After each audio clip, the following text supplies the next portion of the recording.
Well, the Israel Defense Forces have cancelled airstrikes in Gaza to reduce civilian casualties. A senior Israeli official has confirmed that, and that the tactical localized pauses have given people in the north the ability to travel south for aid and relief, of course.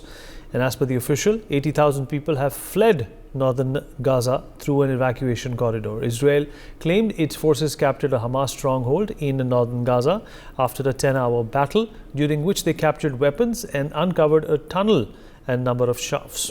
Major Mohammad Ali Shah, defense expert, with us on the program to talk more about this. Ali, Israel is giving a window to Palestinians to move out where they will not be attacked, they will not be targeted, but there are Islamic nations around Israel, a number of them. The big question everybody is asking, why aren't they showing any solidarity with these refugees? Why aren't they, in fact, helping out with this humanitarian crisis? There is a growing, anger towards Israel and the Americans, but why are countries like Jordan, Syria, and even Egypt bereft of any sympathy for these refugees?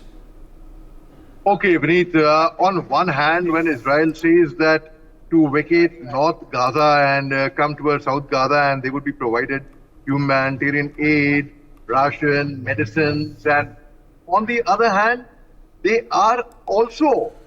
were Islamic nations bordering Gaza who had closed their borders for Gaza, who say that they support Palestine, they support Palestinians, and they support humanity. So if you see both the sides, well, regarding Israel, I would first say you cannot be bombing people on one side and saying that, okay, I will give you humanitarian aid. That is, again, they are in essence. Yeah, there was a building, for everyone to understand, there was a building in Noida sometime back which was actually brought down through legal orders because of some illegalities with it.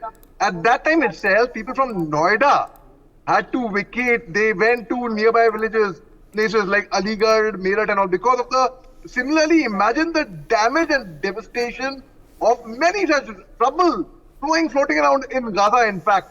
Where will families go? So Israel, on the one hand, which is saying that they're giving humanitarian aid to people who come to South Gaza, but it is actually, from both sides, Vineet, it is the Hamas has done a lot of damage to Palestine, to the people from Gaza. First, let me tell you, one member from a family gets seriously admitted in the hospital, the whole family is praying.